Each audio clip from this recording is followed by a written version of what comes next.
दोस्तों नमस्कार। अमेरिका को कोई चुनौती दे सकता है तो वह चीन है, व्यापार के क्षेत्र में भी और सामरिक तौर पर भी। अंतर्राष्ट्रीय दादागिरी जो अमेरिका की है उसको कोई चुनौती दे सकता है तो वह चीन है। समुद्री इलाके में अगर उसकी तूती बोलने लग गई और चीन को रोकने के लिए जो भी संगठन अमेरिका ने बनाए हैं अगर वह धीरे धीरे महत्वहीन साबित हो गए तो फिर अमेरिका क्या करेगा। और शायद यही वो वजह है जो इस वक्त अमेरिका के भीतर भारत को लेकर सवाल खड़ा कर रही है, क्योंकि भारत और अमेरिका भी आमने सामने खड़े हैं। और स्पष्ट कहें तो अमेरिकी राष्ट्रपति ट्रंप और भारत के प्रधानमंत्री नरेंद्र मोदी ठीक आमने सामने खड़े हैं। और इस पूरे इलाके में यानी एशियाई इलाके में अमेरिका के साथ कोई देश बीते 3 दशकों से खड़ा रहा तो वह भारत है। और भारत ने एक लिहाज से चेक एंड बैलेंस का एक ऐसा अंतर्राष्ट्रीय चक्रव्यूह रचा जिसमें चीन के सामने भारत हमेशा अमेरिका को खड़ा हुआ दिखाई दे। लेकिन पहली बार ऐसी परिस्थिति आ गई जहां पर भारत और अमेरिका जब टकराते हुए दिखाई देने लगे तो उसका सीधा लाभ चीन को होगा। और इसीलिए अमेरिका चीन के साथ व्यापारिक सौदे चाहता है। सबसे पहला सौदा वह चीन के साथ ही करना चाहता है। और उसे पता है कि अगर भारत चीन के खेमे में चला गया तो उसके लिए कोई देश पूरे साउथ ईस्ट एशिया में नहीं बचेगा। और यूं भी मिडिल ईस्ट या कहें वेस्टर्न एशिया के वक्त में इजराइल की जो महत्ता रही वह भी ईरान युद्ध के बाद खत्म सी हो चली है। शायद यही वजह है कि इस दौर में इजराइल के राष्ट्रपति नेतान्याहू भी ये कहने से भारत के राजदूत को बुलाकर चूके नहीं कि किस तरीके से ट्रंप के साथ बातचीत करनी है वह प्रधानमंत्री मोदी को बतला देंगे। और इस दौर में प्रधानमंत्री मोदी भी चूके नहीं। उन्होंने चीन की यात्रा भी तय कर ली और यह भी कह दिया कि 29 और 30 तारीख को जापान में रहेंगे, 31 और 1 तारीख को बीजिंग में रहेंगे। यानी जो जापान अमेरिका के साथ क्वाड में खड़ा है और जो भारत अमेरिका के साथ क्वाड में खड़ा है, खास तौर से एशिया पैसिफिक रीजन में चीन का प्रभाव न बढ़े और क्वाड के साथ खड़े होकर ऑस्ट्रेलिया और जापान और भारत अमेरिका की दादागिरी को अंतर्राष्ट्रीय तौर पर महत्व देते चले जाएं या फिर चीन की ताकत को रोकने की दिशा में यह अमेरिका के साथ खड़े नजर आए, एक झटके में सब कुछ ध्वस्त हो जाएगा क्या। क्योंकि जापान से प्रधानमंत्री मोदी बातचीत करके सीधे बीजिंग उतरेंगे और बीजिंग में एससीओ की बैठक बड़ी महत्वपूर्ण होगी। और इन सब के बीच जैसे जैसे टैरिफ का सवाल बड़ा हुआ, जैसे जैसे रूस से तेल खरीदने का सवाल अमेरिकी राष्ट्रपति ट्रंप ने बड़ा किया, वैसे ही खुले तौर पर भारत ने यह ऐलान कर दिया कि अब उसकी यात्रा चीन की होगी। और इन सब के बीच रूस के राष्ट्रपति ने भी कह दिया अब वो भारत की यात्रा नवंबर दिसंबर में जरूर करेंगे। और भारत के प्रधानमंत्री ने भी कह दिया, टेलीफोन पर बातचीत हो गई है, हम स्वागत करने के लिए बेताब हैं। ध्यान दीजिए, जिस वक्त अमेरिकी राष्ट्रपति ट्रंप शपथ ले रहे थे तो उसके बाद पहली बैठक क्वाड के विदेश मंत्रियों की हुई थी। इस बरस क्वाड की बैठक भारत में होनी तय है, जो नवंबर और दिसंबर में ही होनी है। लेकिन अब क्वाड की ताकत बिखर चुकी है, छितरा चुकी है। नए समीकरण अंतर्राष्ट्रीय ताकतों के तहत बनने लगे हैं। और यह खतरा अमेरिका के भीतर ट्रंप के विरोध के साथ भी उभर रहा है।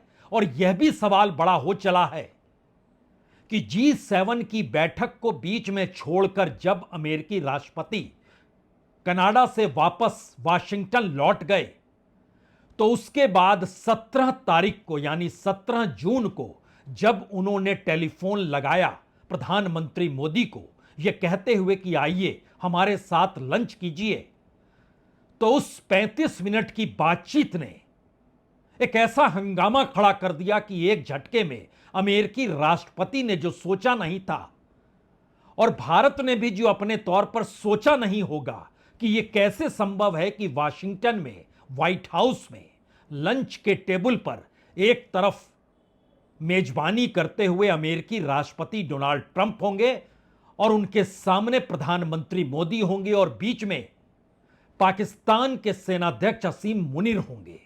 यह एक असंभव सी परिस्थितियां थी और खुले तौर पर प्रधानमंत्री मोदी ने यह कहकर नकार दिया उस इनविटेशन को, जिस इनविटेशन में यह कहकर इनवाइट किया गया था कि आप आइए, भारत और पाकिस्तान का युद्ध हमने रुकवा दिया। भारत को आपत्ति थी, आपने नहीं रुकवाया। पाकिस्तान के सेनाध्यक्ष के साथ बैठिए, आइए हमारे साथ बैठिए, प्रधानमंत्री मोदी को आपत्ति थी, नहीं बैठेंगे। और यह बात छुपी हुई रह सकती थी क्या, जब अमेरिकी राष्ट्रपति बार बार खुले तौर पर इस बात का ऐलान कर रहे थे और अमेरिकी वाइस प्रेसिडेंट जेडी वेंस और विदेश मंत्री भी खुले तौर पर कह रहे थे कि अमेरिकी राष्ट्रपति ने भारत के प्रधानमंत्री मोदी को लंच पर इनवाइट किया। लौट चलिए उस 17 जून के वक्त में और अगली सुबह जब 18 जून को हुई तो सामने भारत के विदेश मंत्रालय सामने विक्रम मिस्री सामने आए और उन्होंने कहा निमंत्रण आया है। और 2 दिनों के बाद ही जब भुवनेश्वर में प्रधानमंत्री मोदी की रैली थी तो उन्होंने खुल्लम खुल्ला कह दिया, मुझे इनविटेशन दिया गया था, मैं नहीं गया, मुझे तो भुवनेश्वर आना था, प्रभु की धरती पर आना था। इसके अंदरूनी सच यह है कि भारत किसी भी हालत में अपनी पारंपरिक घरेलू राजनीति और अंतर्राष्ट्रीय कूटनीति के दायरों को तोड़ने के लिए बिल्कुल तैयार नहीं था, जिससे अमेरिकी राष्ट्रपति को लाभ हो रहा हो और भारत के भीतर बीजेपी की पूरी राजनीति डगमगा जाए और अंतर्राष्ट्रीय तौर पर जिस ऑपरेशन सिंदूर को किया गया उसको लेकर जो पूरा का पूरा एक परसेप्शन सरकार ने तैयार किया वो एक झटके में काफूर हो जाए, इसके लिए कोई तैयार नहीं था।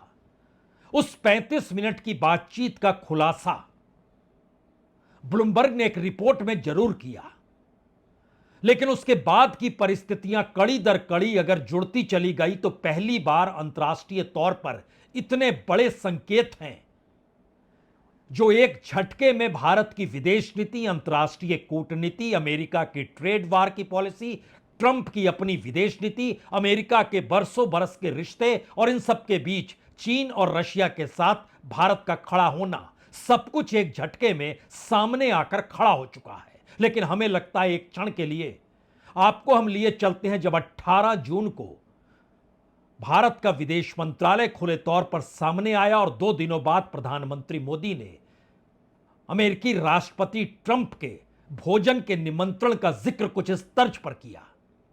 राष्ट्रपति ट्रंप ने प्रधानमंत्री मोदी से पूछा कि क्या वे कनाडा से वापसी में अमेरिका रुक कर जा सकते हैं। पूर्व निर्धारित कार्यक्रमों के कारण प्रधानमंत्री मोदी ने अपनी असमर्थता व्यक्त की। दोनों लीडर्स ने तब तय किया कि वे निकट भविष्य में मिलने का प्रयास करेंगे। अभी 2 दिन पहले मैं कनाडा में G7 समिट के लिए वहां था और अमेरिका के राष्ट्रपति ट्रंप ने मुझे फोन किया। उन्होंने कहा कि अब कनाडा तो आए ही हैं तो वॉशिंगटन होकर के जाइए, साथ में खाना खाएंगे, बातें करेंगे। उन्होंने बड़े आग्रह से निमंत्रण दिया। मैंने अमेरिका के राष्ट्रपति को कहा कि आपका निमंत्रण के लिए धन्यवाद, मुझे तो महाप्रभु की धरती पर जाना बहुत जरूरी है। अमेरिकी राष्ट्रपति का निमंत्रण ठुकराया गया, लेकिन जो 35 मिनट की बातचीत थी उसने शायद पहली बार अमेरिकी राष्ट्रपति ट्रंप के सामने भी यह सवाल तो खड़ा कर ही दिया कि अब उनके सामने दो ही रास्ते हैं। एक रास्ता भारत के साथ संबंधों को बरकरार रखा जाए, पाकिस्तान को दरकिनार किया जाए। दूसरा रास्ता बहुत साफ था, टैरिफ के जरिए सही भारत के रूस के साथ खड़े होने को लेकर, और इन सब के मद्देनजर अमेरिका पाकिस्तान के और करीब आते हुए दिखाई दे, जो भारत के लिए एक चुनौती भरा सवाल हो। लेकिन उससे भी ज्यादा महत्वपूर्ण यह था कि जो सेनाध्यक्ष पाकिस्तान की राष्ट्रीय नीति कश्मीर में जो आतंकवाद है उसके साथ खड़े होते हुए खुल्लम खुल्ला ऐलान कर रहे हों, और उसके बाद पहलगाम की घटना हो, और उसके बाद ऑपरेशन सिंदूर, और उसके बाद उसी सेनाध्यक्ष के साथ बैठकर प्रधानमंत्री मोदी बातचीत करें, सीधे तौर पर नकारा गया। दूसरा बड़ा सवाल था, जो परसेप्शन अपने लिए अमेरिकी राष्ट्रपति ट्रंप बना रहे थे, भारत के निमंत्रण ठुकराने से एक झटके में वो धराशायी हो गया। तीसरा बड़ा सवाल था, क्या वाकई जो दूरी 2020 में शुरू हुई थी चीन के साथ लद्दाख में हुई झड़प के बाद, क्या वो एक झटके में चीन और भारत को करीब ला सकती है? अमेरिका ने अपने गणित से समझा बिल्कुल नहीं। लेकिन भारत ने अपनी कूटनीति और अपनी विदेश नीति के आश्रय इस बात को परखा कि अगर 360 डिग्री में भी घूमना पड़ जाए तो घूमना पड़ेगा, क्योंकि भारत की आजादी और भारत का विभाजन भारत की घरेलू राजनीति का सबसे बड़ा मुद्दा किसी दूसरी पॉलिटिकल पार्टी के लिए हो या ना हो, लेकिन बीजेपी के लिए है, आरएसएस के लिए है। यानी एक झटके में सब कुछ गवा देने की स्थिति में प्रधानमंत्री मोदी कतई नहीं खड़े थे। और शायद यही वजह है कि अब जब मौजूदा वक्त में पूरा गोल चक्कर लग चुका है, तो अमेरिका के सामने नई चुनौती यह है कि वो भारत की घेराबंदी कर तो रहा है, लेकिन उसका कोई आधार नहीं है, क्योंकि रूस से जो एनर्जी खरीदने वाले देश हैं उसमें चीन के बाद यूरोपीय यूनियन आता है। कई देश हैं जो रूस से एनर्जी या दूसरे प्रोडक्ट्स को खरीदते हैं। उस फहरिस्त में जाएं उससे पहले एक बात और समझनी होगी कि रूस के साथ भारत के एनर्जी खरीदना या डिफेंस को डील करना, इस दौर में अमेरिका चाहता रहा कि भारत पूरे तरीके से उसके साथ ही सारे समझौते कर ले। यह भी मंजूर नहीं था। यानी भारत एक बैलेंस बनाकर चलना चाहता है, और अमेरिका को पहली बार खुले तौर पर यह संकेत भी दे रहा था कि जरूरत पड़ी तो इस पूरे इलाके में जो भारत ने एक बैलेंस अमेरिका के लिए बना रखा है, चीन का विरोध करते हुए वह भी डगमगा जाएगा। और एक झटके में वह यह सोचकर नहीं समझ पाया कि चीन भारत के प्रधानमंत्री की यात्रा का समर्थन करेगा। लेकिन इन सब के बीच तीन बड़े डेवलपमेंट हो गए। भारत के प्रधानमंत्री का चीन का दौरा तय हो जाना, रूस के राष्ट्रपति पुतिन का भारत की यात्रा को तय कर देना, और इन सब के दोनों यात्राओं के बीच में यानी सितंबर के महीने में इसके संकेत अंतर्राष्ट्रीय तौर पर दे दिए गए कि अब ये तीनों देश मिलकर आरसीआई की बैठक करेंगे। रशिया, चाइना और इंडिया यानी बिल्कुल नया ध्रुवीकरण ताकत के तौर पर उभरकर सामने आएगा। यानी रूस से मुलाकात भारत की यह कहीं ना कहीं एक डराने वाली सिचुएशन अमेरिका के लिए थी, और शायद इसीलिए 7 तारीख को बकायदा अपने विशेष दूत को ट्रंप ने पुतिन के पास भेजा।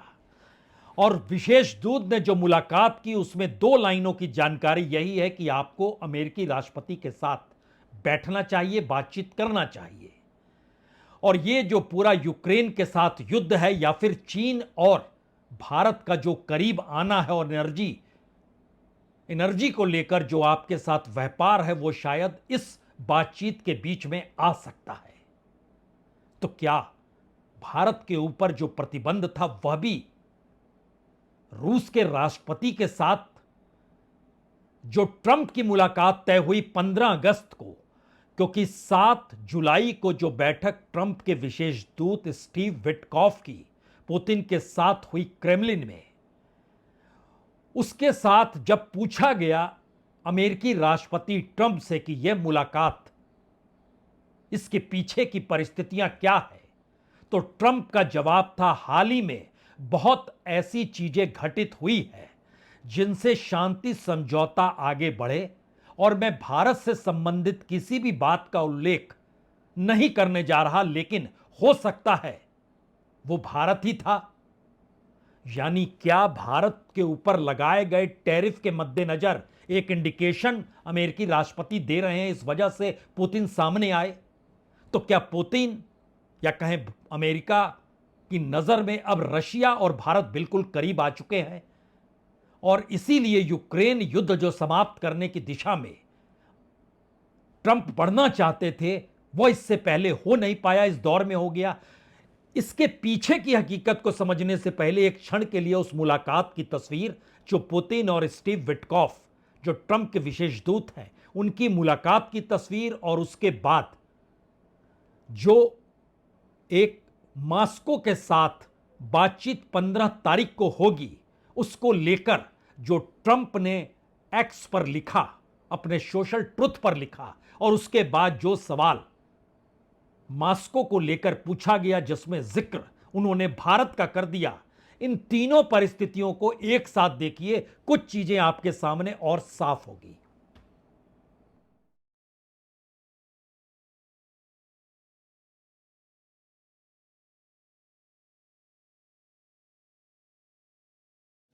A lot of things happened recently that would make this go forward. I'm not going to mention anything having to do with India, but maybe that had an impact. But what really had an impact was NATO has stepped up in terms of their spending on buying military equipment. एक बात तो साफ है, ना तो रूस से जो भारत ने तेल खरीदा उसकी वजह से बढ़े हुए टैरिफ को लेकर भारत के खिलाफ बढ़ते हुए टैरिफ वार की दिशा में अमेरिका बढ़ रहा है, और सवाल रूस के साथ भारत के करीबी का है, बिल्कुल नहीं। ऐसा भी नहीं है कि इस दौर में जो बातें अमेरिका के जरिए भारत को लेकर बताई और दिखाई जा रही है, सब कुछ सच वही है, बिल्कुल नहीं। यह परिस्थिति कुछ ऐसी है कि अमेरिकी राष्ट्रपति ट्रंप की आंखों में प्रधानमंत्री मोदी चुभ चुके हैं।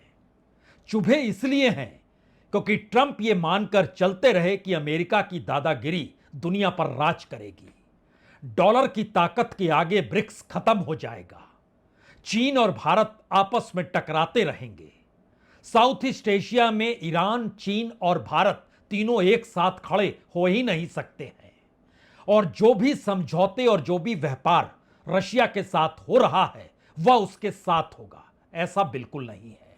लेकिन यहां पर एक अगला सवाल भी है, क्या वाकई बढ़ता हुआ टैरिफ अगर अमेरिकी राष्ट्रपति के अनुकूल भारत को खड़ा नहीं कर पाया, तो क्या इसके बाद की परिस्थिति भारत पर सैंक्शन लगाने की दिशा में बढ़ जाएगी?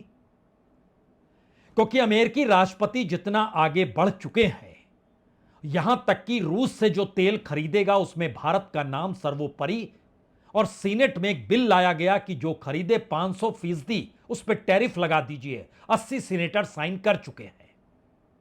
लेकिन अगला सवाल तो यह भी है कि चीन अगर रशिया से कोयला 44% खरीदता है, कच्चा तेल 47% खरीदता है, तो दूसरा नंबर भारत का नहीं है, दूसरा नंबर यूरोपीय यूनियन का है, जो एलएनजी 51% खरीदता है और पाइपलाइन गैस तकरीबन 37% खरीदता है। और यह data centre for research and energy and clean air का है, जो इसी महीने जारी किया गया। अगला सवाल यह है, क्या अमेरिका यह मानकर चल रहा है कि भारत इस दौर में या प्रधानमंत्री मोदी इस दौर में सिर्फ अपने घरेलू समर्थकों को संतुष्ट करना चाहते हैं, अमेरिका के साथ एक शांति का बर्ताव करना चाहते हैं, या रूस के साथ अपनी साझेदारी को बरकरार रखना चाहते हैं और चीन के साथ एक नया संतुलन बनाना चाहते हैं? हो सकता है जो अमेरिका की अपनी रिपोर्ट है उसके मुताबिक ये चार चीजें हो भी सकती है। लेकिन अगला बड़ा सवाल यह है, क्या वाकई इस दौर में व्यापार को लेकर अमेरिका पे कोई असर पड़ेगा? भारत के साथ अगर व्यापार बंद हो जाए, कोई भी कह सकता है बहुत असर नहीं पड़ेगा, क्योंकि दोनों के बीच जो आर्थिक संबंध है वो इस रूप में भी समझ सकते हैं कि भारत के कुल एक्सपोर्ट का अमेरिका जो जाता है वो 18% है, लेकिन दूसरी तरफ जो अमेरिका से एक्सपोर्ट भारत आता है वो सिर्फ 2% है अमेरिका के कुल एक्सपोर्ट का। और अगर एक्सपोर्ट जो इंडिया के जरिए होता है अमेरिका में अगर वो जा रहा है, तो दूसरी तरफ यह भी है कि जो इंपोर्ट हो रहा है वो 5.6% अमेरिका का हो रहा है कुल मिला के। यानी बहुत असर अमेरिका पे नहीं पड़ेगा, तो क्या भारत पे व्यापक असर पड़ेगा? यह भी एक सवाल है, लेकिन इसका जवाब शायद व्यापार और टैरिफ से हटकर उस डिफेंस और एग्रीकल्चर को लेकर है, जिस एग्रीकल्चर का जिक्र भारत के प्रधानमंत्री ने अपने भाषण में कर तो दिया, लेकिन डिफेंस क्षेत्र में क्या सुकोई खरीदने के बाद अमेरिका भारत पर प्रतिबंध लगा सकता है और ऐसा भी कर सकता है कि इसके बाद भारत के साथ जो व्यापार करे उस पर सेकेंडरी सैंक्शंस लग जाएंगे? यह भी हो सकता है। और इसके पीछे स्थिति क्यों ऐसी बन गई जहां पर भारत चीन के करीब अगर जा रहा है तो वही सबसे बड़ी पेच है? यह भी एक सच है, क्योंकि इंडो पैसिफिक रीजन में जो बैलेंस चाहिए उसमें भारत के बगैर अमेरिका बैठा नहीं सकता है। और जिस तरीके से अमेरिका को कोई देश चुनौती दे सकता है तो वो रशिया नहीं है, वो चीन है, व्यापार की दृष्टि से भी और सामरिक दृष्टिकोण से भी। और कम से कम जिस अर्थनीति के आश्रय चीन ने अपने आप को विस्तार दिया है उसके दायरे में भारत के इर्द गिर्द के तमाम पड़ोसी देश चीन के साथ खड़े हैं। वो अफगानिस्तान हो, वो नेपाल हो, वो भूटान हो, वो बांग्लादेश हो, वो श्रीलंका हो, वो म्यांमार हो, कोई भी देश का नाम, मालदीव का नाम भी आप ले सकते हैं। एक लिहाज से उसने अपनी कर्ज तले सबको साथ खड़ा कर दिया है और अमेरिका के लिए शायद यह सबसे बड़ी चुनौती है। लेकिन इसका दूसरा हिस्सा भारत के हिस्से में आता है। भारत ने अगर बीते 30 वर्षों से इकोनॉमिक रिफॉर्म के बाद अमेरिकी नीति के साथ खड़े होने की जो सोची, उससे ना तो मनमोहन सिंह डिगे, ना अटल बिहारी वाजपेयी डिगे, ना ही नरेंद्र मोदी डिगे। लेकिन एक झटके में जो 35 मिनट का टेलीफोन कॉल था जिसमें भारत के प्रधानमंत्री ने निमंत्रण ठुकराया, पाकिस्तान के सेनाध्यक्ष के साथ बैठना ठुकराया, सीज फायर और मध्यस्थता अमेरिका कर रहा है इसको ठुकराया, अमेरिकी राष्ट्रपति का परसेप्शन नोबेल पीस प्राइज की दिशा में बढ़ जाए इसको ठुकराया, और रशिया और चीन के करीब खुद को खड़ा करके अमेरिकी कूटनीति को धराशायी कर दिया। और शायद यही वो वजह है जिसकी वजह से पिछले दिनों भारत के प्रधानमंत्री ने भाषण जो दिया उसके पीछे का सच सिर्फ और सिर्फ एग्रीकल्चर नहीं है। एग्रीकल्चर का तो उन्होंने जिक्र कर दिया, लेकिन असल में भारत के कॉरपोरेट जो अमेरिका के करीब हैं, उनकी जो पूरी कैपिटल नेटवर्थ है, जो अमेरिकी इकोनॉमी और अमेरिकी बैंक्स और वेस्टर्न कंट्रीज के बैंकों के करीब है, उस पर आंच आएगी। और इसमें भी दो मत नहीं कि कॉरपोरेट के साथ मौजूदा मोदी सत्ता के रिश्ते कितने करीब के हैं। और शायद इसीलिए जिन बातों का जिक्र प्रधानमंत्री मोदी ने 2 दिन पहले अपने भाषण में किया, उसमें एक हिस्सा अगर एग्रीकल्चर का है तो एक हिस्सा यह भी है कि मैं जानता हूं मैं जिस रास्ते आगे बढ़ चुका हूं उसमें व्यक्तिगत तौर पर मुझे बहुत बड़ी कीमत चुकानी पड़ेगी। यह कीमत पैसे की है, कॉरपोरेट की है, सिर्फ रिश्तों की है, अंतर्राष्ट्रीय कूटनीति के है, भारत के भीतर बदलते हुए समीकरणों की है, या अमेरिका का जो अपना डीप स्टेट का कंसेप्ट है उससे भारत की सत्ता को डिगाने की है। कुछ भी हो, लेकिन भारत के प्रधानमंत्री ने जो कहा ये शब्द मायने तो रखते हैं। और मैं जानता हूं व्यक्तिगत रूप से मुझे बहुत बड़ी कीमत चुकानी पड़ेगी, लेकिन मैं इसके लिए तैयार हूं। यह नुकसान सिर्फ और सिर्फ टैरिफ वार का है क्या? क्योंकि अगर टैरिफ वार के दायरे में एक्सपोर्ट करने वाली कंपनियों को आप रखेंगे तो फार्मा सेक्टर में $13 बिलियन भारत से एक्सपोर्ट अमेरिका होता है, असर उस पर पड़ेगा। जो सेलफोन और दूसरे हाउसहोल्ड गुड्स हैं, हाउसहोल्ड गुड्स जो हैं उस पर $7.5 बिलियन एक्सपोर्ट होता है। जो डायमंड्स है वो 6.7 बिलियन डॉलर एक्सपोर्ट होता है। जो कॉटन है और उससे जुड़े हुए जो दूसरे सामान है वो 5.9 बिलियन डॉलर अमेरिका एक्सपोर्ट होता है। जो ज्वेलरी है वो 3.5 बिलियन डॉलर एक्सपोर्ट भारत से होती है। जो इंडस्ट्रियल मशीन्स है वो तकरीबन 2.6 बिलियन डॉलर अमेरिका एक्सपोर्ट होती है। जो पेट्रोलियम प्रोडक्ट्स हैं वो तकरीबन 3 बिलियन डॉलर अमेरिका एक्सपोर्ट होती है। तो क्या सिर्फ उस असर से जो नुकसान मौजूदा राजनीतिक सत्ता जो कॉरपोरेट के साथ अपनी करीबी और उसके जरिए जो पॉलिटिकल इकोनॉमी क्रिएट होती है, राजनीतिक तौर पर सत्ता में बने रहने के लिए जो भी पैसा खर्च करती है वो इस कॉरपोरेट से निकल कर आता है, क्या असर उस पर पड़ेगा? यह नुकसान है प्रधानमंत्री मोदी को, या फिर एक लंबी चली आ रही भारत की विदेश नीति और कूटनीति एक झटके में बदल जाए और अगर चूज करना पड़ जाए कि एक तरफ पाकिस्तान है दूसरी तरफ चीन है, अब बड़ा दुश्मन किसे मानते हैं? जॉर्ज फर्नांडिस और मुलायम सिंह को भूल जाइए जो कहते थे चीन सबसे बड़ा दुश्मन है, और इस दौर में अखिलेश यादव भी कहते हैं। असल में पाकिस्तान और मुस्लिम शब्द जो है, अगर 2013 के भाषणों को भी सुन लीजिए, जब गुजरात के मुख्यमंत्री प्रधानमंत्री पद की दौड़ में थे नरेंद्र मोदी, उस भाषण में भी जब जब जिक्र होता था तो पाकिस्तान का ही जिक्र होता था, चीन का जिक्र नहीं होता था। चीन के साथ तो झूला झूला प्रधानमंत्री मोदी ने प्रधानमंत्री बनने के बाद भी। यानी चूज करना पड़ जाए तो क्या वो एक नुकसान है कि हमको चीन के साथ ऑफिशियली खड़ा होना पड़ा? या इन सब से हटकर बड़ा सवाल यह है कि अमेरिका भारत के साथ एफटीए चाहता है, फ्री ट्रेड चाहता है, और भारत की राजनीतिक परिस्थितियों को वह डिगाकर यहां पर नई परिस्थिति को पैदा करना तो नहीं चाहता है, जो माना जाता है कि बांग्लादेश में उसने कर दिखाया और उसका एक अपना इतिहास रहा है। क्या उस दिशा में प्रधानमंत्री मोदी जिक्र तो नहीं कर गए? हो सकता है, इससे इनकार कोई करेगा नहीं।